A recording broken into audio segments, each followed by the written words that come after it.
Hi everybody, thank you once again for joining the Ikaria Diet Premium Recipe Club. Today's recipe is a really delicious carrot soup. I like to call it my superfood carrot soup because it has two really delicious, really healthy ingredients. Greek honey, and in fact Icarian honey, and a very unusual tahini. This is a carrot soup with tahini, which is sesame paste. And this one is produced in northern Greece and is made with unhulled sesame seeds. And I'll talk about that a little bit more as we come closer to actually using it. So we have a bunch of spices here: garlic, carrots, onion, a potato, a little bit of ginger, nutmeg, and some Chinese celery. And all of that is going into the soup in various steps. A little bit of orange. I like to use the peel as a nice extra sort of acidic touch to the soup. We're going to get started. The first thing we want to do is just get our vegetables chopped. So let's get going.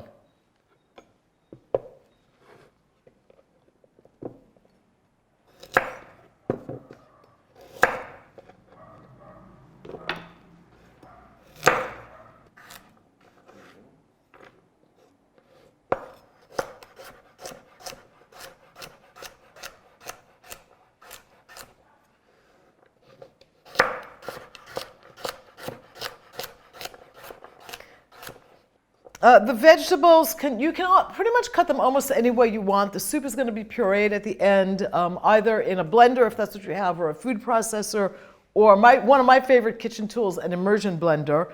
So I usually cut the carrots and potatoes fairly chunky. You could also dice them, get them into smaller pieces if you like. It's all going to cook up at the end and turn into a beautiful, kind of like a velouté, a velvety, soft, smooth soup.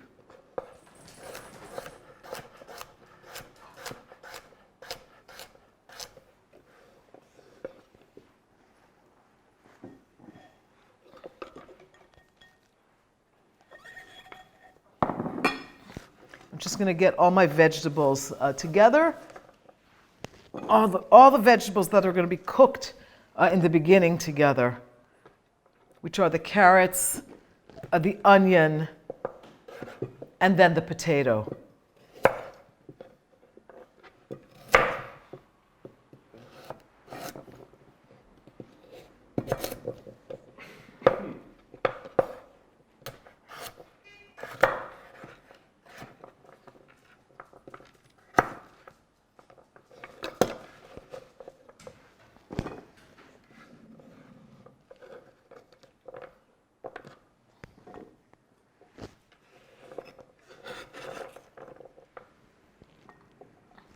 As I always say in all of my recipes that call for onions, you can either use red or purple onions or yellow onions. It really doesn't matter.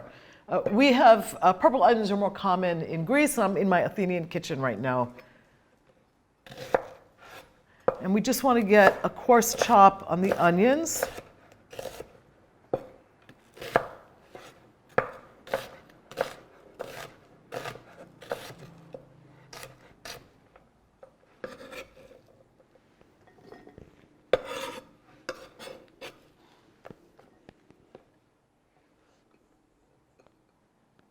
I'm also going to cut the celery, and I'm using what we know usually in the States as Chinese celery, which is just a thinner stalked celery. You can also use regular, the thicker stalks as well. It doesn't really matter. This is a little bit more intense. It is a bit of a more intense celery flavor. And I'm going to keep the leaves on here too.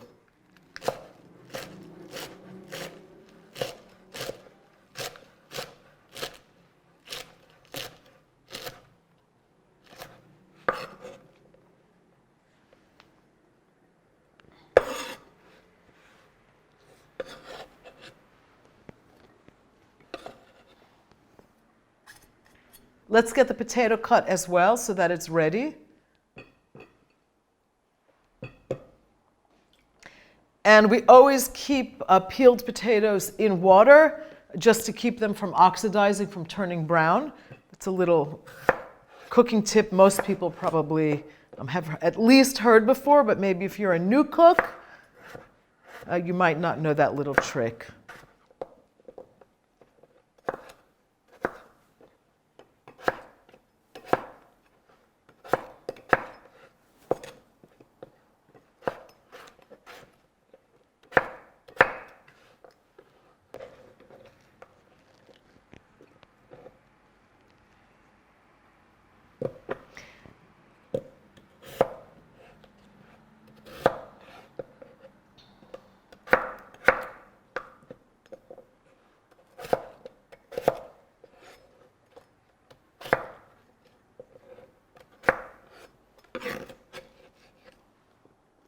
The reason why we use a potato in the soup, this is almost a totally vegan soup if you don't count the honey. So, no dairy. The potato, the starchiness in the potato gives the soup a nice creamy texture. So that's why it's in here.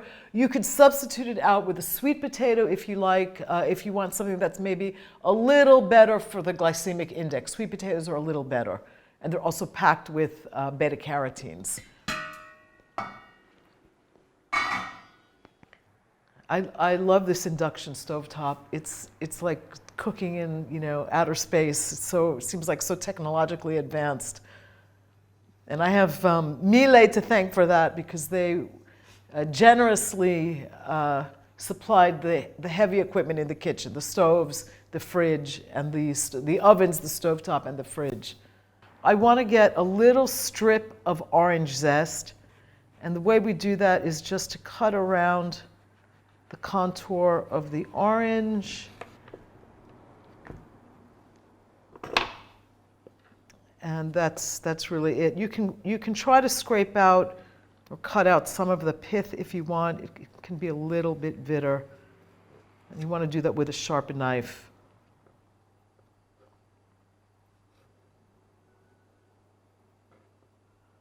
And just cut away. You don't have to do that, but it does make it a little bit bitter.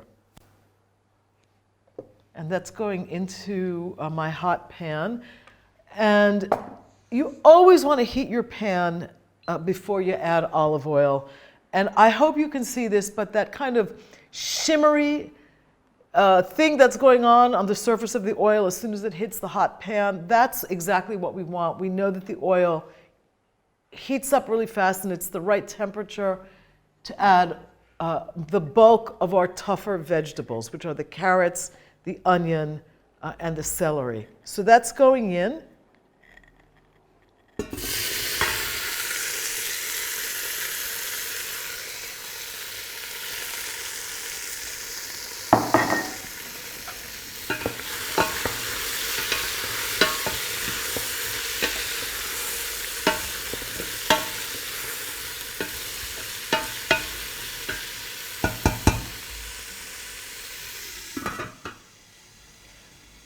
We want to sweat these three vegetables in the olive oil for a few minutes just to soften them.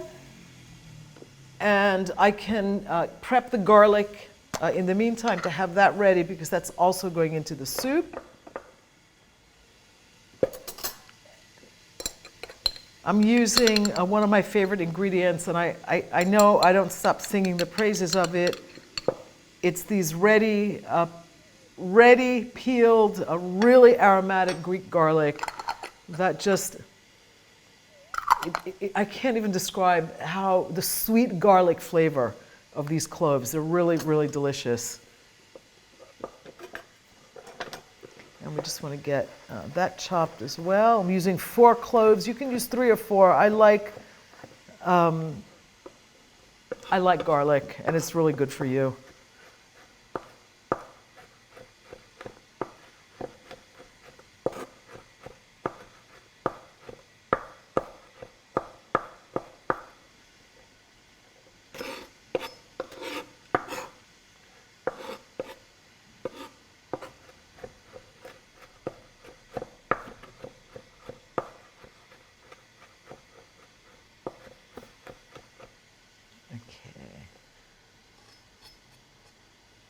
Let's see what's going on in the pan.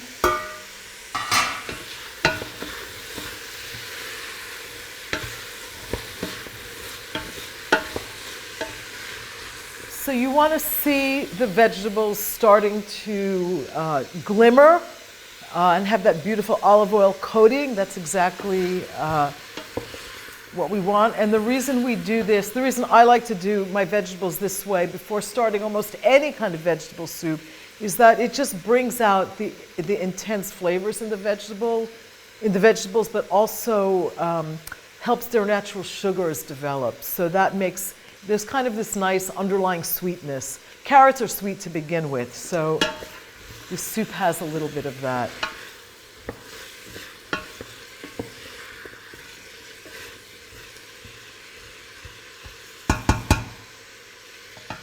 Let's get the garlic in.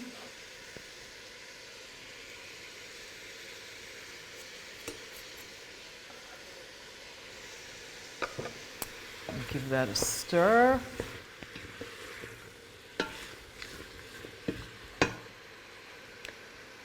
And we're going to get the potatoes in next.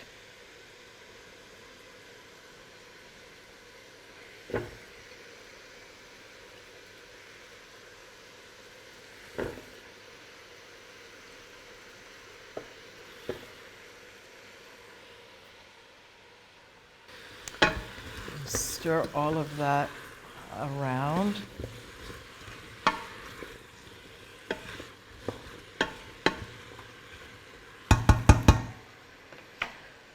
Next, the spices go into this, and I've got a bunch of different spices here.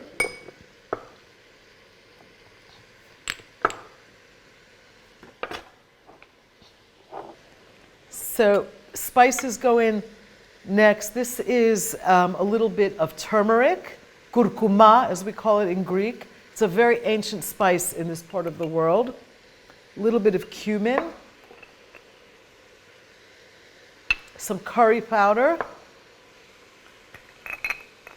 paprika, or cayenne, depends on whether you want a little bit of bite in the soup, and just a touch of cinnamon.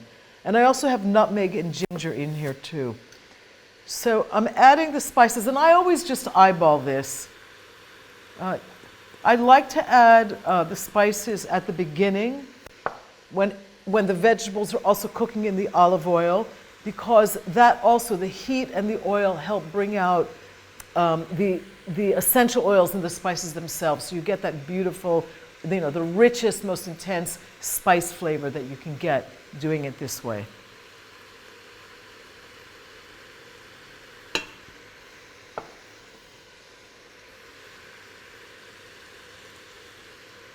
A little bit of paprika and just a touch of cinnamon,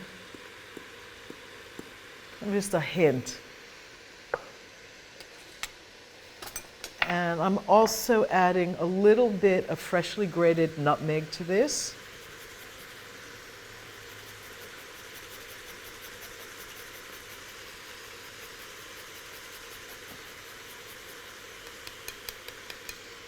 You can chop the ginger or you can grate it.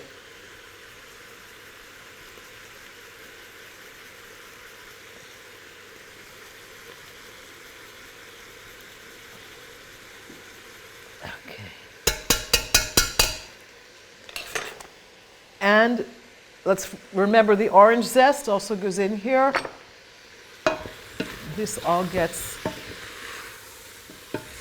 stirred around. And I can smell that beautiful spice blend already. A little bit of sea salt. I love Greek sea salt. It reminds me of summers in Greece. I can taste the sea when I use Greek sea salt, and this is actually from Messalonghi, which is an area on the western coast of Greece known for its salt.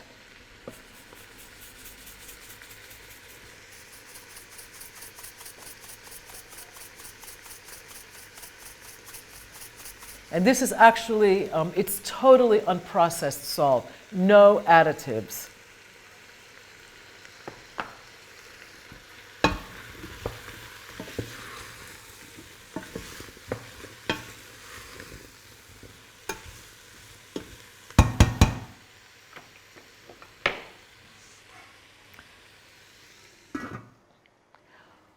I covered this. I'm gonna let everything kind of steam together in the olive oil for a few minutes, and then we're gonna add water. You could also add vegetable stock or vegetable broth to this if you like. Most Greek soups usually use water as their base, and there's so much going on here anyway with all these vegetables that it will be very flavorful.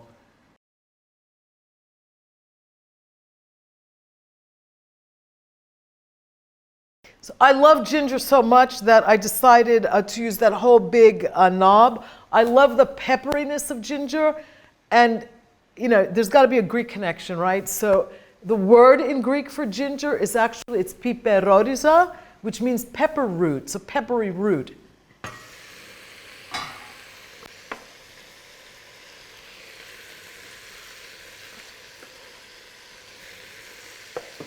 Because I know some of you would have noticed that anyway. I was anticipating that I'd get a question about, oh, there was a half a knob of ginger left. What'd you do with that? So I didn't want to waste it.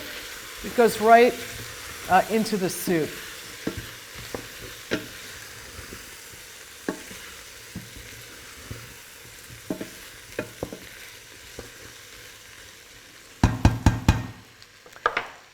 Right now is the time to add the water. The vegetables are al dente. They're about, they're slightly cooked. They're still pretty tough, but they've kind of gotten to that point where they've absorbed a lot of the nice spice flavor that's going on in here. So we're going to add water.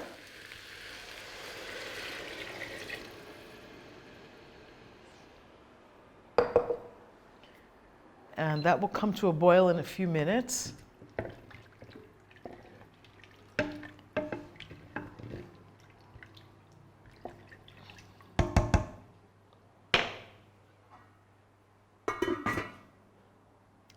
As soon as it comes to a boil, I'm going to reduce the heat to a simmer and let this cook for about a half hour or 40 minutes until everything is super tender. And then we're going to puree it. Add our tahini, which is a sesame paste, and it's made, this particular one is made from unhulled dark sesame seeds. I don't know if you can see that.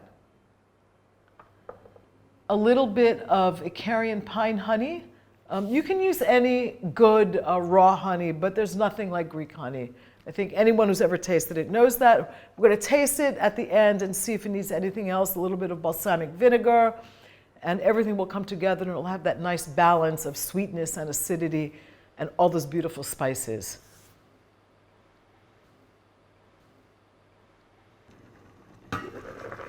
Let me turn it off.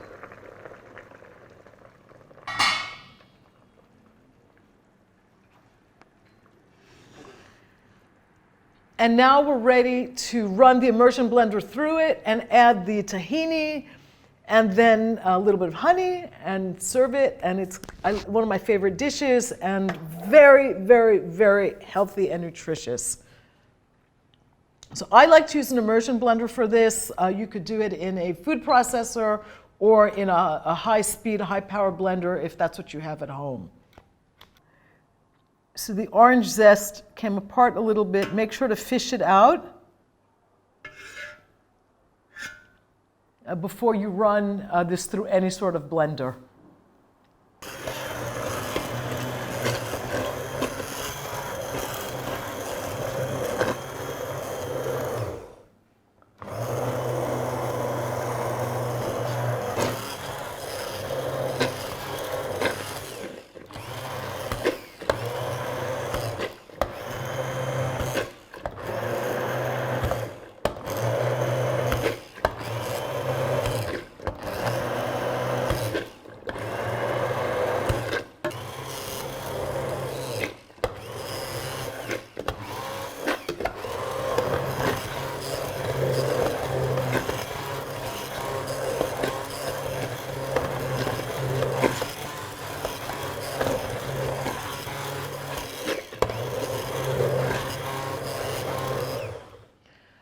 I'm going to add the tahini now.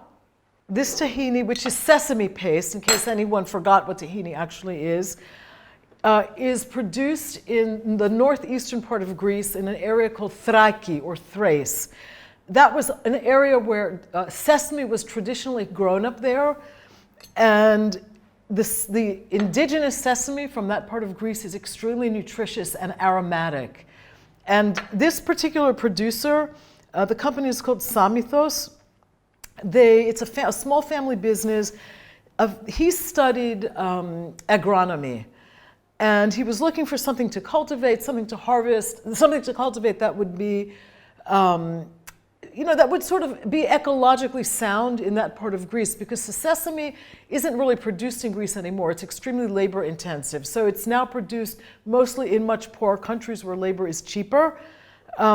He went back to producing sesame, a traditional crop in his part of Greece, in Thrace. And what he's done is he's produced a tahini from unhulled dark sesame. And that's why you have this beautiful color. And it's a little bit different from a lot of the other tahini that you find on the market, because it's much thinner, it's much looser. It's really easy to use this in all sorts of dishes, all sorts of recipes. So I'm going to add some of it to my soup here, to our soup. It goes beautifully with carrots, with all these wonderful spices. Did you know that tahini has more protein than milk and most nuts? It's a really, really nutritious ingredient. And it makes sense. It's not by accident that tahini is one of the really important ingredients and foods that we eat during Lent when we're fasting off all animal products, milk of course included. It's really rich in calcium. It's one of the healthiest things in the world. It's really a superfood. And it just gels beautifully with everything in this soup. I want to get a little bit of honey in there as well. And this is Icarian pine honey. You can use any good, I would always go with a raw honey for any sort of use, whether you're cooking with it or whether you're enjoying it by the spoonful or in tea, whatever. A little bit of balsamic, because all of the sweetness in the vegetables, that will need a little bit of acid to balance, to bring the whole soup to a balance. So the balsamic goes in next. And then I'm just going to work this all together.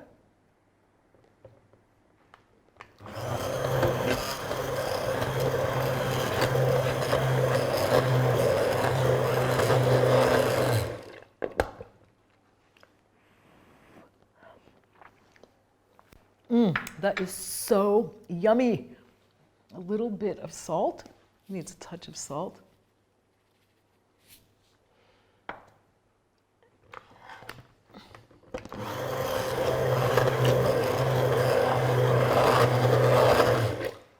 The tahini serves another purpose in this soup too.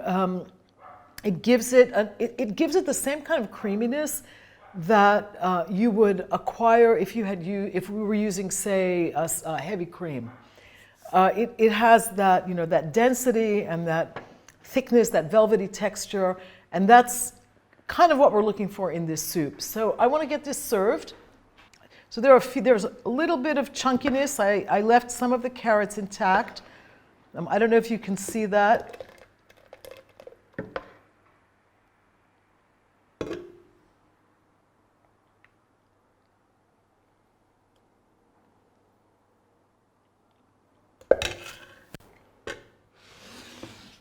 And I just want to garnish the soup a little. You can serve this with some Greek paximadia, the bread rusks that we often serve with soup. I'm going to add some sesame seeds over the top. A few strips of orange. Oops. A little drizzling of very thick Icarian honey.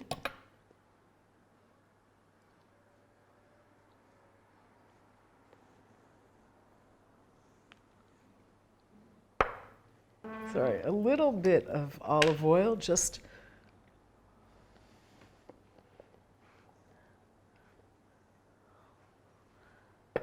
and if we wanted to, we can even add just a touch, little bit of tahini. We don't have to, but kind of just as a reminder. I always like to garnish my food with the ingredients that are actually part of it. That's kind of a general rule that I have in the kitchen.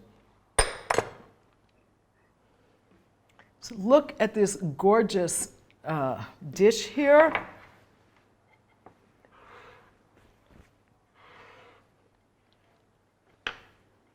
I think that looks almost like a work of art. It's a wonderful recipe. It's made with everyday ingredients and a few special Greek superfoods like tahini from unhulled sesame and Greek honey, and of course extra virgin Greek olive oil, but also all those beautiful spices working together. The other great thing about this soup is you can easily make it in the summertime and serve it chilled. It would also be really nice. And if you wanted to transform this into something else, you can add less liquid to this and make it a puree, the same ingredients. So I love this idea, and I try to, I say this in a lot of my lessons, a lot of my videos. I try to impress this upon you, that a lot of this food is so flexible, it almost has 2 or 3 different personalities using the same ingredients. So this soup is definitely one of them, my superfood carrot soup with unhulled tahini and a little bit of Greek honey and olive oil. So once again, thank you for being part of the Ikaria Diet Premium Recipe Club. Remember to ask me anything you want by emailing me at tid@dianekachilas.com. If you have questions about the recipes or about ingredients or anything like that, many of the ingredients you can find on my website, on my e-shop. And hopefully one day I'll even see you in Ikaria for a real live class. We have a great time. And I promise it'll be a really memorable experience. But until then, enjoy cooking, and let's share the great, healthy, plant-based recipes of the Mediterranean and of the Ikaria diet together.